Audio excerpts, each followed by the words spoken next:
This is Hidden Killers with Tony Bruschi. Here now, Tony Bruschi. This is part 4 of my 5-part interview with Blanca Simpson, and I'll be honest with you, this is the segment that sticks with me the most. In the first 3 parts, we covered Blanca's history with the Murdaugh family, the last normal morning before the murders, and the red flags that she noticed, including a mysterious truck and a tractor at the property that day. Now we get to June 8th, and Blanca gets a phone call from Alec. Maggie and Paul are dead. She drives to Moselle and she walks into that house, a house she had cleaned hundreds of times, knowing she'll never hear Maggie's voice again. What she notices inside raises serious questions. The pajamas laid out with underclothes Maggie never wore to bed, a wedding ring under the driver's seat of Maggie's car, a beach towel in Alec's Suburban that tells her he was in that laundry room. And a moment where Alec comes to her, pacing and disheveled, trying to remember or remind her what shirt he was wearing that day. This is part 4. You arrived at Moselle about 12 hours after the murders.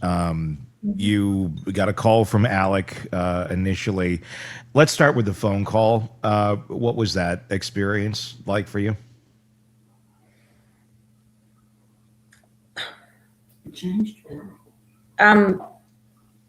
I think I was in shock at first when I first heard it. I didn't.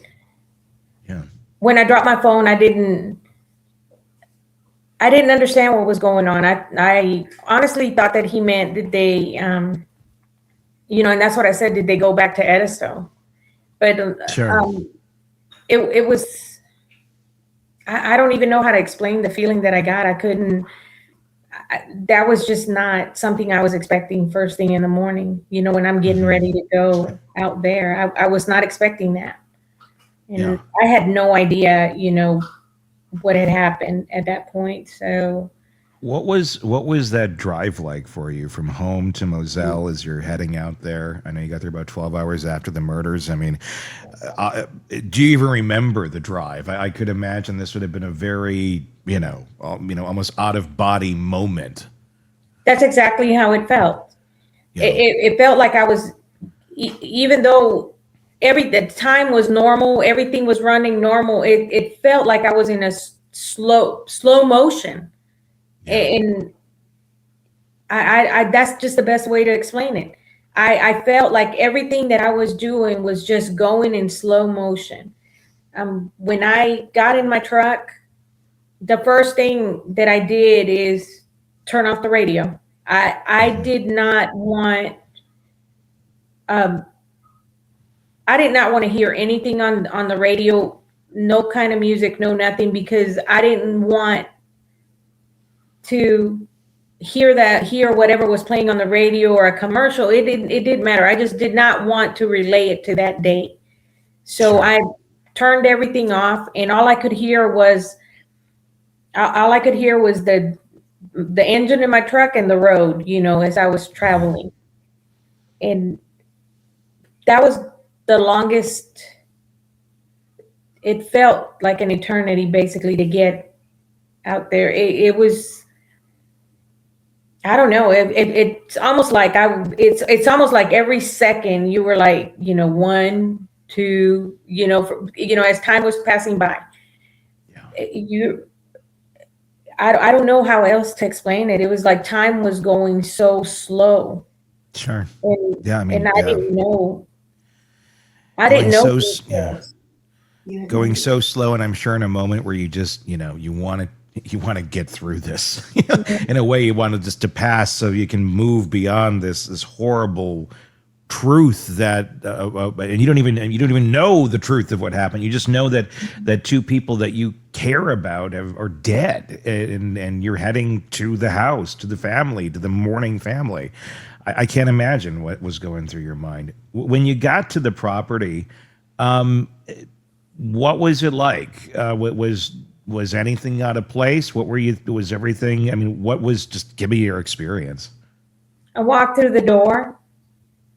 When I first arrived, I looked.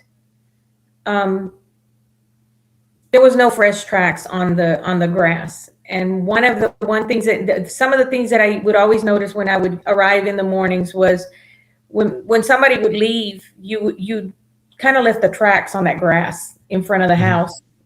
So I kind of had an idea who had left, or who had left earlier before I arrived. But that morning as I was driving in, I didn't see you could see older tracks on that grass, but you could not see fresh tracks. You would literally be able to see the fresh and the old tracks on that dew on the grass. There wasn't any. There was a deputy's car on the left side by the last tree in the driveway. They had a line of trees. There was a deputy car right there. I pulled straight up. I looked to the right, and Maggie's car was sitting off to the right. It was a little odd, but I wasn't really thinking straight at that point. I wanted to make sure that I got inside the house and try to make things as neat and try to make sure that the house was in order for when her parents arrived. That was my main focus, is making sure her parents were going to be as comfortable as I could possibly make them, when they arrived under the circumstances, and her sister as well, and the rest of the family. I paid attention to, like I said, when I walked in, I didn't turn on any lights. I stepped through the front door. I closed the door behind me. Nobody stopped me. Nobody said, hey, you can't go in there. Nobody said anything to me. So I walked through the door. After fumbling with the keys, because I dropped the keys when I got to the door, I dropped the keys. And I opened the door. I closed the door behind me, and I took a few steps, and I just stood there. And usually the house usually was like, cold. But that morning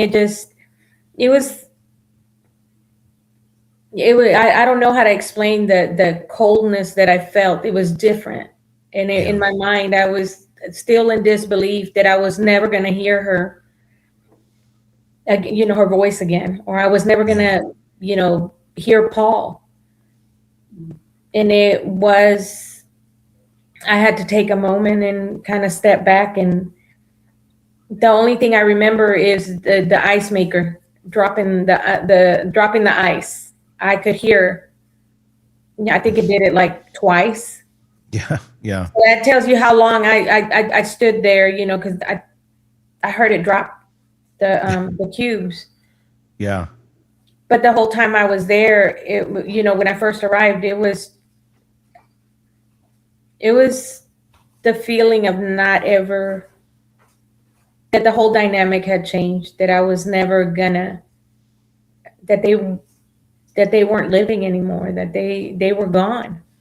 Yeah. Their existence, they were no longer in existence. And it was hard for me because when I would walk in the mornings, Maggie would walk out with her little clunky shoes, whichever ones, and like, hey, Blanca, what you doing? What happened? What did you do? It's just making conversation. You want some coffee? How'd your weekend go? Depending on the day. Yeah. Or Paul, walking through the door and finding Paul would leave a trail of clothes, and I would fuss at him at times, but like normal teenagers, it'd go in one ear and out the other. And but I want to ask you about Maggie's car. She said it was parked off to the right, and that, I know you've mentioned that that's not where she would normally park her car.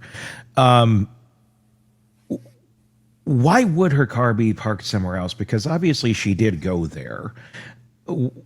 Why would her car be parked in a different spot? That's a weird part to me about it. Can you explain that at all, or do you have any ideas as to why it would have been parked in a different spot, or maybe she did just park it in a different spot that day? I don't know. I have theories in my book, and in my theory, I believe he had help cleaning up. And I call them the cleaners. And I believe one of the cleaners drove her car from in front of the hangar to the property. And I believe that cleaner was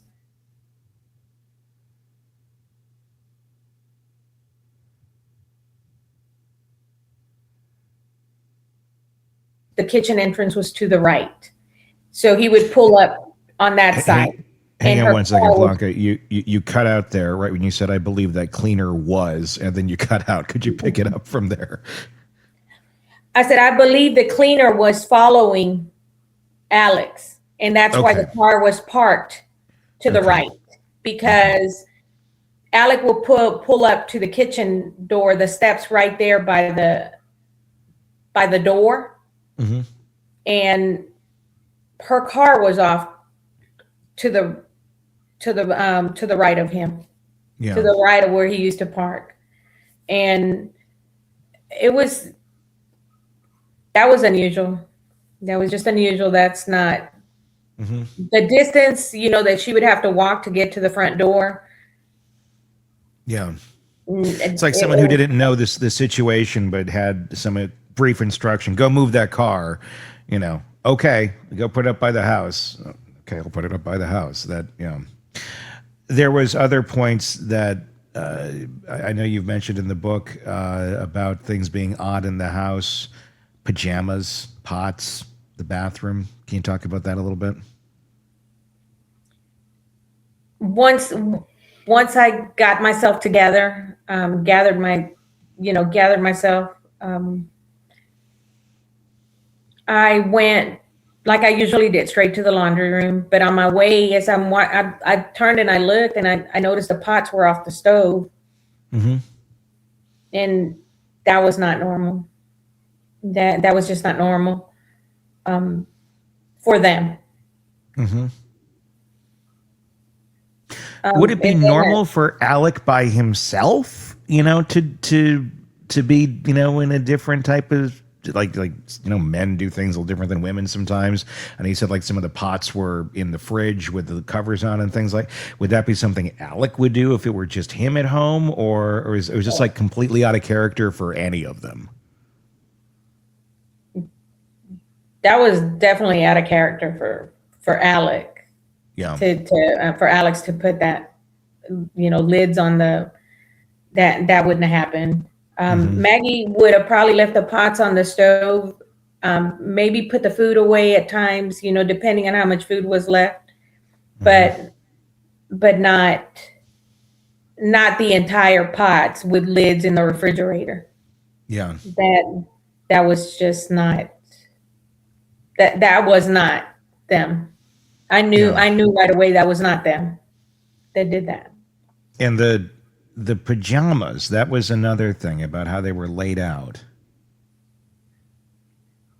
Yeah, when I went through the kitchen, going towards the hunting room, that's the other part of the house. When you walk into that it's like a little area right there. There was a half a bathroom right to the right after you pass the kitchen. There's a half a bathroom. Directly in front was the entrance to the hunting room.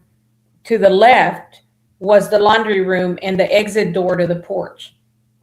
So when I looked to the left, I saw the pajamas in the middle of the doorway. And I knew it wasn't her. She didn't do that. That was not her. That was not her routine. What was going through your mind when like this isn't, she obviously didn't do this? Are you thinking like, Alec did it, like in how some men will like step in, like, "Hey, let me do this for you, honey," and it turns out to be like nothing of how they normally do things, or was it I'm trying to make this look like something that it's not? Did you think Alec had anything to do with the way it was laid out? What was going through your mind? Not at that point. I just knew that she didn't do it, Yeah, and I knew somebody else had done that. I just yeah. knew it was not Maggie. Retrospectively, when you look at it, with all this time, who do you think it was that did it? Alec, with the help probably of one of the cleaners. Yeah.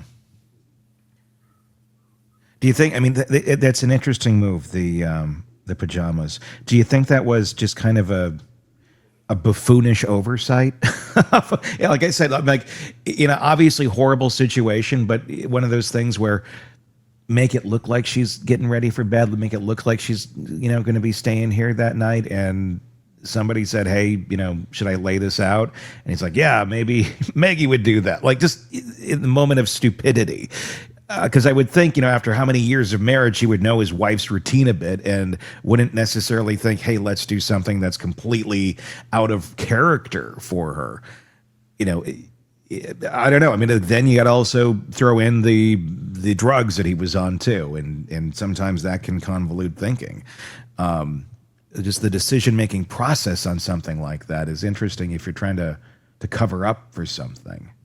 I think when you have adrenaline going through you after going through some kind of traumatic event, you have that adrenaline going through your body. You're really not paying attention to a lot of details. And like you said, he probably did say, "Well, we can do this. We can lay out the pajamas and put it there." Yeah. But and in reality, you think you're doing something, to throw people off, I guess. But you're really not thinking, all that adrenaline is moving through your body so fast that I don't think you're really thinking it thoroughly. Yeah, I don't think he was thinking thoroughly. You found Maggie's wedding ring under the driver's seat of her Mercedes. Yes. Interesting spot for a wedding ring of a dead person. Did she normally always have that wedding ring on? Did she take it off on any occasions? What did it mean to you to find that there? Maggie had 3 bands that she wore on her wedding ring, on her wedding finger. It was a sapphire diamond, a diamond, and another sapphire diamond. It was 3 bands. If she removed one, she would have removed all of them. And her usual routine was remove her rings, her bracelet, her, whatever, her watch, if she was wearing it, and either set it up on the windowsill or on top of the microwave. There was a bowl up there where she would put them in there. Or if not, she would take them in the bathroom, and sometimes she would leave them on the corner of the tub. But not just one single band and not the others. Yeah.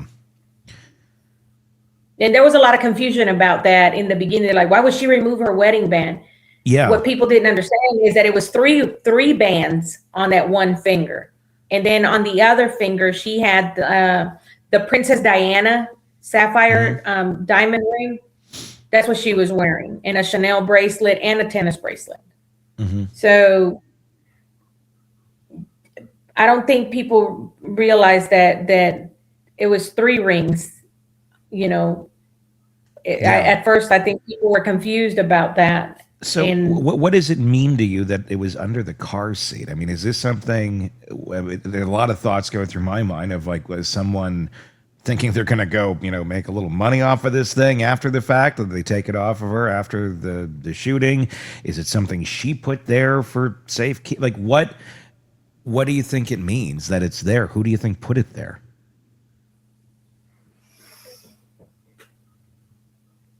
The most obvious and the one thing that makes more sense to me is that the ring was removed, I believe, I believe whoever was out there helping him clean up removed the ring, was not able to remove the other two. And in moving the car back, following Alec, was probably trying to put it maybe like in a cargo pocket in their pants, trying to put it in there quickly, and it fell out of the pocket and ended up on the, to me, that makes more sense. That Sure. whoever did, whoever moved her car, the cleaner that moved her car, Yeah. you Yeah. know, and basically I believe they got spoofed or something while they were trying to, and it was just like a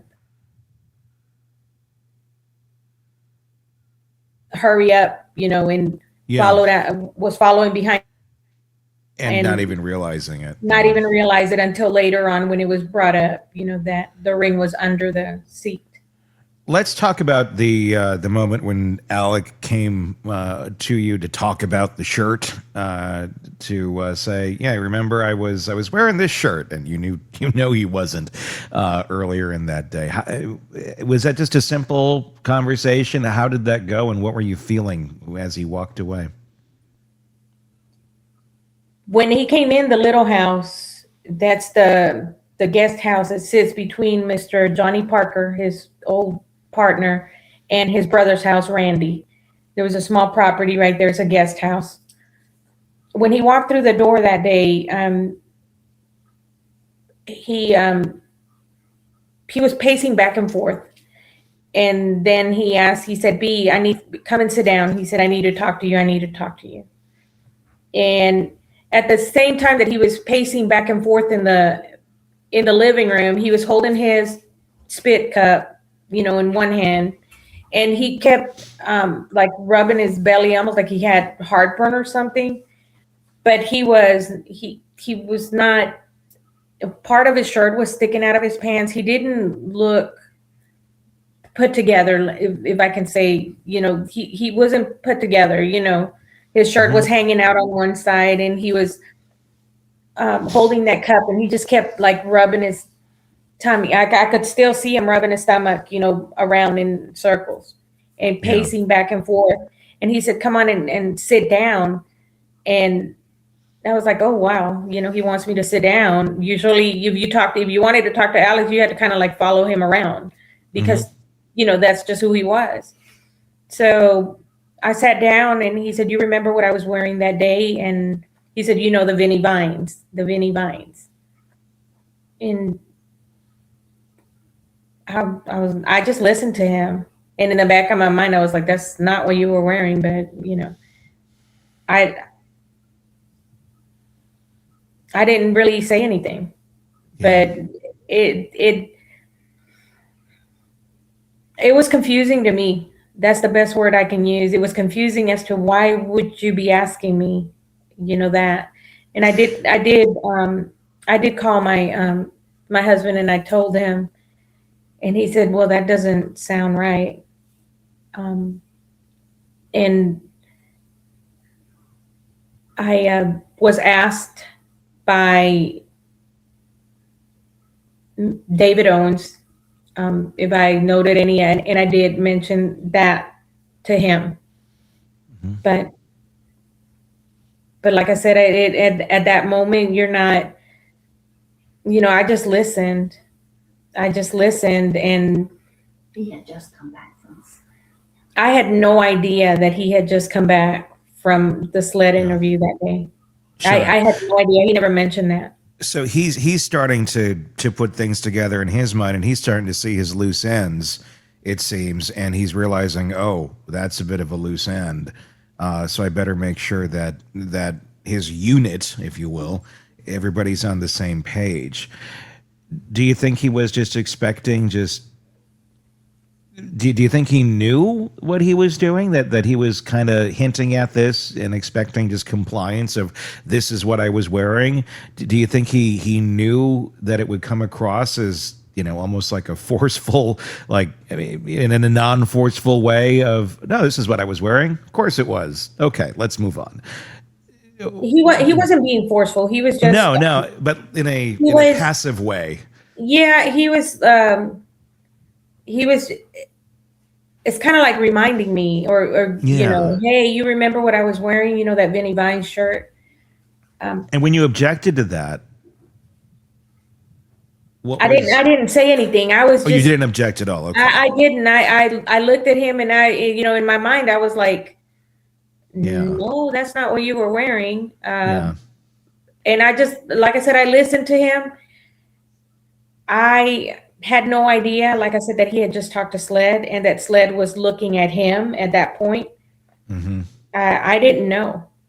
Are you starting to get a sinking feeling at this point? Not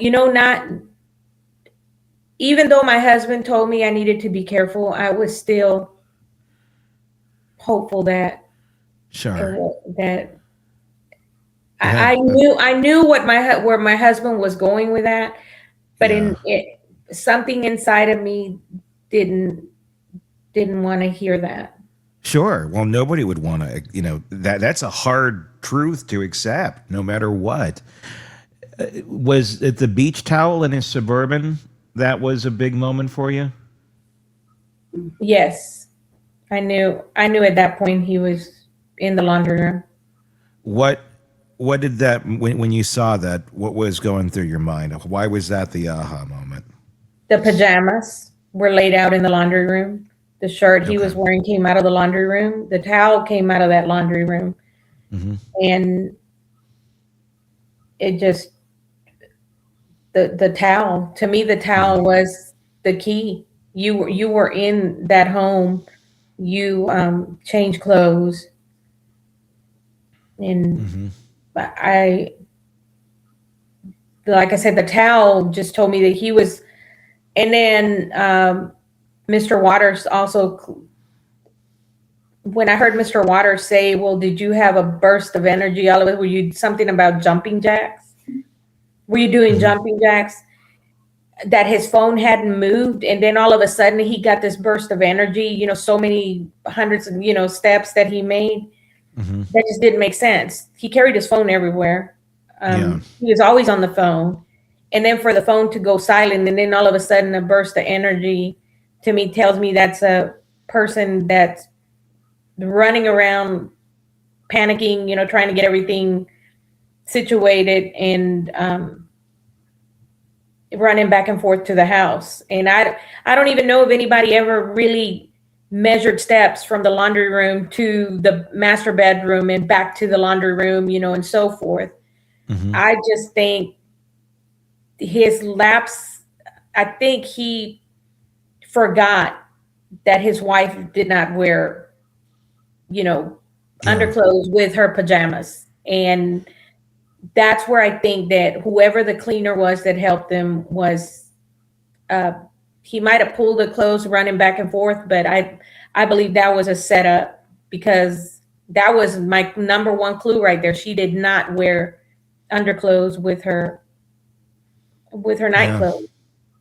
And if we're talking about a cleaner following him around and helping about this, that means this was premeditated. Basically, it wouldn't have been a spur of the moment, for whatever reason, somebody snapping and doing this. If you have help that's ready to jump in, obviously the official story, the official, the way it was, hashed out in court, familial side, he was embarrassed. He was, he had to get rid of his family because he didn't want to face the wrath or the reaction or the shame of all of his financial crimes and everything that was coming along with that, and the boat crash, all of that. Think about everything Blanca just laid out. The pajamas set up like a stage, but wrong. The wedding ring removed from Maggie's hand and dropped under a car seat. The towel from the laundry room ending up in Alec's Suburban. Alec's phone going silent and suddenly registering a burst of movement, and the dogs at the kennels, dogs that would have alerted to any stranger,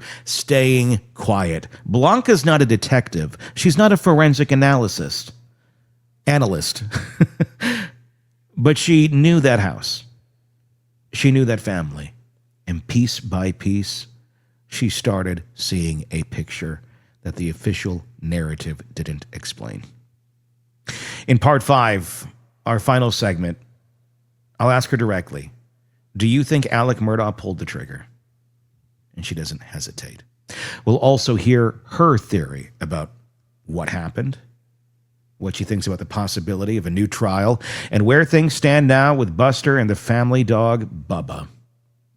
And some very interesting observations about the kennels that night and the dog's activity as Alec Murdaugh was on the phone with 911. Part 5, the conclusion, is coming up next. Be sure to press subscribe so you don't miss that. It's on the way. While you are wherever you're at listening to our program, when you press subscribe, if you're on Apple Podcasts, do me a favor, put us a review on our channel on Apple Podcasts. We do greatly appreciate that. And also your thoughts, your feedback, your input on this story. Leave us that on YouTube. Just search Hidden Killers with Tony Bruschi to find us there. Until next time, I'm Tony Bruschi. We'll talk again real soon.